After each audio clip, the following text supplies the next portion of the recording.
Bom, meu nome é Ricardo Lízias e eu vou tentar fazer um depoimento bem descritivo mesmo, não por nada, não porque eu não goste de outros depoimentos ou porque eu não goste de análise, mas nesse momento atual, enfim, meio de junho de 2016, eu me sinto numa certa crise de autoexplicação, não é? Ou seja, eu não estou nada satisfeito com nada que eu possa pensar sobre o que eu mesmo tenho feito. Então eu prefiro simplesmente descrever e deixar para com que, enfim, as pessoas mesmo possam analisar o que eu posso dizer, se, enfim, se essas coisas têm algum interesse, não é? Eu tinha uma obra até agosto de 2013, eu tinha publicado 4 romances e um livro de contos, e eu tinha uma obra que eu sentia...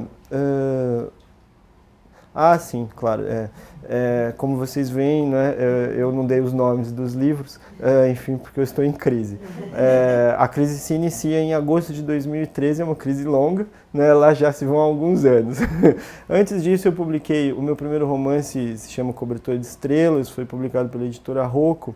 Eu publiquei o livro muito jovem, né, já por uma grande editora, meio um pouco sem querer, enfim, eu escrevi esse livro ainda durante o curso de graduação em letras na Unicamp.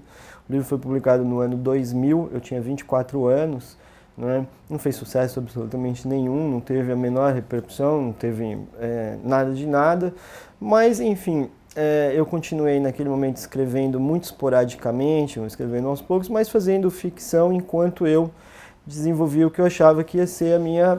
Eu acreditava que seria a minha principal ocupação, que era uma carreira acadêmica. Então fiz mestrado, quando eu entrei no doutorado eu desenvolvi um outro texto, escrevi um outro romance, que chama Duas Praças, né, que foi publicado, então eu encerrei o romance no mesmo tempo que eu encerrei a tese de doutorado. Ele foi publicado pela editora Globo.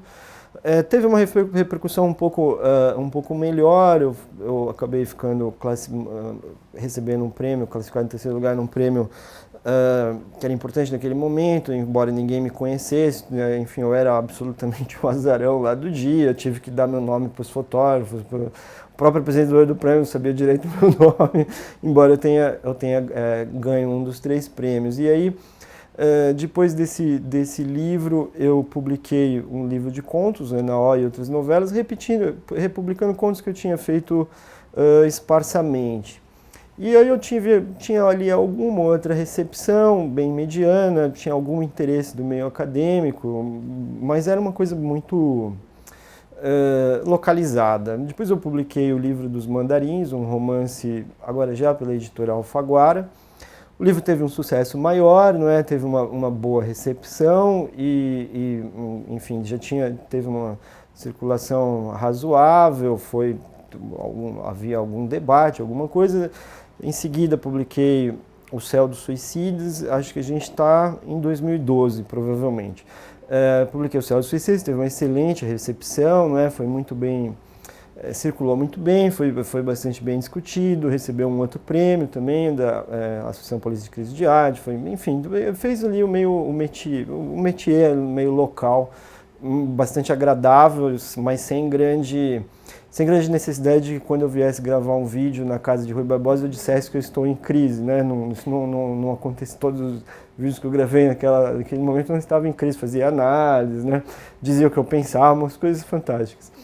Depois disso, em agosto de 2013, as coisas realmente mudaram. Eu publiquei o romance Divórcio, não é? Que foi publicado no dia 1º de agosto de 2013. A primeira edição se esgotou, não sei dizer em quantas horas, mas é uma questão de 2 dias, algo desse gênero. O livro virou, nem sei dizer, mas uma coisa extremamente caudalosa, de todo tipo de interpretações e boatos, e coisas fantásticas aconteciam, sabe? As coisas, eu era parado na rua várias vezes, e umas coisas incríveis, matérias, as mais loucas, as coisas mais fantásticas, e eu começando a lidar com tudo aquilo, entrevistas com perguntas absolutamente absurdas, assim, as coisas assim, muito inesperadas, e eu absolutamente incapaz de entender e de lidar com o grau de situação, convites para ir em programas de TV, dos mais chiques aos mais vulgares, e aí eu decidi recusar todos de uma vez só, né? Resolvi. Quando eu percebi que eu não estava conseguindo mais lidar com aquela situação de uma maneira mais ou menos saudável, eu digo para mim, né? Não para os outros, mas uma maneira começou a não me fazer muito bem, eu resolvi um pouco me recolher, parei esse negócio de entrevistas, de programas e comecei a lidar com aquela situação. Eu percebi que ia me fazer bem se eu lidasse com aquela situação de maneira estética, de maneira criativa, porque eu estava num torvelinho de uma quantidade de boataria relacionada ao romance de voz, posso dizer uma delas, que é a principal, de que eu teria publicado o Diário Íntimo sem autorização de uma outra pessoa. Essa é a acusação principal sobre o romance. Quer dizer, enfim, da qual acusação que eu evidentemente nunca me defendi, nem vou me defender. Mas assim, quando eu percebi que eu deveria lidar de maneira criativa com esse problema, onde eu estava inserido, que era boato.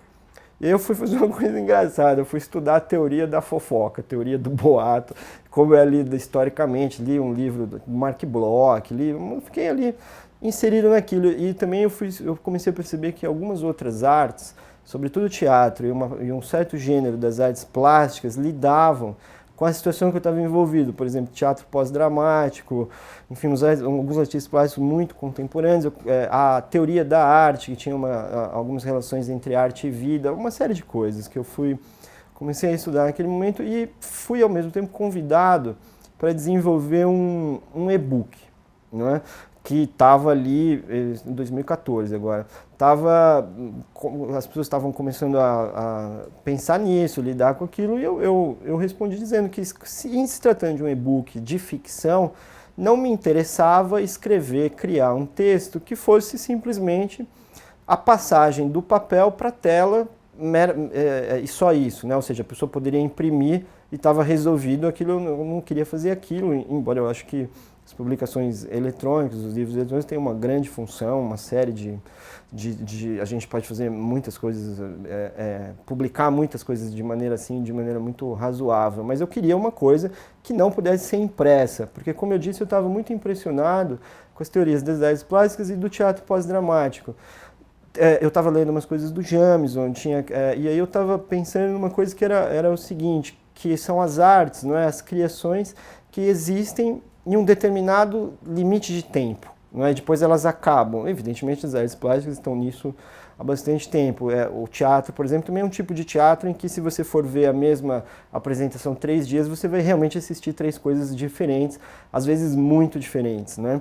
E eu queria fazer, portanto, alguma coisa que não pudesse ser resgatada. Eu fiz um projeto, desenvolvi um projeto que era o Delegado Tobias. O Delegado Tobias era uma junção entre texto, fotografia, imagem, documentação e redes sociais, porque eu queria fazer boato, né? Eu tinha estudado muito boato, então Facebook, negócio de Twitter. Compus com uma editora, a gente abriu um perfil do Delegado Tobias no Facebook, compramos uma foto, né, de algum delegado, fizemos tudo, enfim, editorialmente. Eu fiz o projeto foi muito bacana, assim, no meio do projeto houve a proibição do projeto, o Delegado Tobias, eu me ameaçava e respondia, eu que controlava o perfil. Foi curiosíssimo, as pessoas falavam, eu conheço esse delegado, é um absurdo. Eu coloquei uma foto do delegado no interior da Livraria Cultura, aparecia gente dizendo que estava lá naquele dia, quer dizer, realmente a teoria da fofoca é uma teoria muito bem feita, porque é exatamente isso, né? A coisa vai passando, vai passando. Aí encerrei o projeto assumidamente, há um e-book, o 5º volume, que é uma documentação, tudo direitinho, né? Projeto encerrado, passei a fazer outras coisas. Nesse meio tempo publiquei um livro de contos, que é uma nova coletânea, né? Concentração em outros contos. Depois também fui surpreendido, um grupo de 7 pessoas eu fui denunciado na Procuradoria-Geral da República, falsificação de documento, porque um grupo de pessoas retirou do projeto do Delegado Tobias, retirou só a parte dos documentos, né? Eu realmente não vou descrever muito, porque eu quero que as pessoas que estão aí do outro lado leiam, então eu não quero realmente escrever e também não quero analisar nada, só quero dizer que foi isso que ocorreu, porque também fala-se muito absurdo sobre a situação jurídica que eu, por exemplo, tem uma matéria de jornal que diz que eu fui processado por pessoas que se sentiram ofendidas de ter o seu nome citado no meu livro. Não teve nada disso, né? Disso aconteceu. Acho que 5 pessoas vivas foram citadas, todas as 5 acharam muito divertidos, que foram críticos delas, foram presos, foram imediatamente soltos e tal. Não teve nada disso. Eu fui indiciado por falsificação de documento e uso público de documento falso, que na verdade eram os documentos que eu criei. E aí aconteceu uma coisa realmente, uma coisa espantosa, né? A Procuradoria-Geral da República fez um inquérito imenso, 70 páginas, uma investigação gigantesca, me investigou a minha vida, meus documentos, investigar. E aí os e-books tinham um juiz, um delegado, o delegado Paulo Tobias, um juiz que eu criei, e eu, porque eu brigava com o delegado Paulo Tobias. E a Procuradoria da República investigou tudo isso e descobriu que o delegado não existia, por certo não existia porque fui eu que inventei, não é? Tinha o juiz que descobriu também que não existia e eu existia. Portanto, eles só descobriram que era ficção. Isso eles não descobriram, não perceberam, e aí eu fui indiciado, fui convocado aí à Polícia Federal, enfim, tive que contratar advogados, aquelas coisas loucas, não é? Fui à Polícia Federal, naquele momento aí eles já sabiam que era ficção, eles só descobriram quando um jornalista ligou, o jornalista pediu o número do inquérito lá, eles forneceram um inquérito, o jornalista deu um inquérito, ligou e falou, olha, vocês só não sabem que isso daí é um e-book, aí pediram o link, o repórter mandou o link, eles descobriram que tinham investigado 6 meses 2 personagens de livro sem perceber que eram personagens de livro. Eu esclareci num dia, uma tarde inteira, na delegacia da Polícia Federal em São Paulo, na sede da Polícia Federal, dei um depoimento longuíssimo, né? Durante esse processo, esse acontecimento, eu fui convidado por uma editora de livros, que publica livros, chamados meio livros de arte, livros não convencionais, não é? E aí eu publiquei um inquérito, não é? Que, dada a minha crise, está na mesa ao meu lado e não no meu colo, mas se alguém pudesse me dar o livro que está aqui na mesa, eu gostaria de mostrar, mas eu não quero virar o rosto, eu agradeço, né? E o inquérito é esse, não é? É um inquérito policial, tem formato direitinho do inquérito, não, os inquéritos, esse aqui é bem feito, é bonitinho e tal, as Polícia Federal são um verdadeiro horror, com papel velho e tal. Eu publiquei um inquérito continuando a história do delegado Tobias, mas agora contando os sobrinhos dele, né? A história dos sobrinhos dele. Quando esse inquérito foi publicado, saiu como se diz o nome? Saiu a nota de arquivamento do processo que eu tinha sido indiciado, quando um promotor público escreveu um texto solicitando o arquivamento e também deixando claro no texto dele não só o engano, quanto esclarecendo 100% de que uma obra de arte não pode ser alvo de trabalho da justiça, né? Ele disse que aquilo não tinha cabimento lógico, são as coisas que um delegado, um juiz não poderiam arbitrar sobre obras de arte, não é? Então eu publiquei em seguida esse inquérito e eu também fiz uma outra coisa que foi, eu notei, durante o meu depoimento, eu notei um certo aspecto teatral no que estava acontecendo, não da minha parte, não é?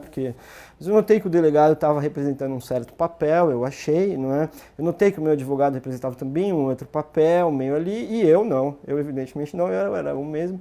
E eu escrevi uma pequena cena, uma pequena peça de teatro, depois as pessoas do meio me disseram que não é uma peça, mas uma performance, em que a performance se chama Vou com meu advogado depor sobre o delegado Tobias, né? E aí eu passei para um diretor de São Paulo, o Alexandre Dalfarra e a Janaína Leite, os dois que trabalham com um tipo de teatro muito contemporâneo, eles resolveram montar e a gente montou essa performance em São Paulo. E já que vocês estão aí, eu gostaria de convidá-los para o dia 22 de setembro na Abralic, em que a performance vai ser repetida agora com atores do Rio de Janeiro. Obrigado.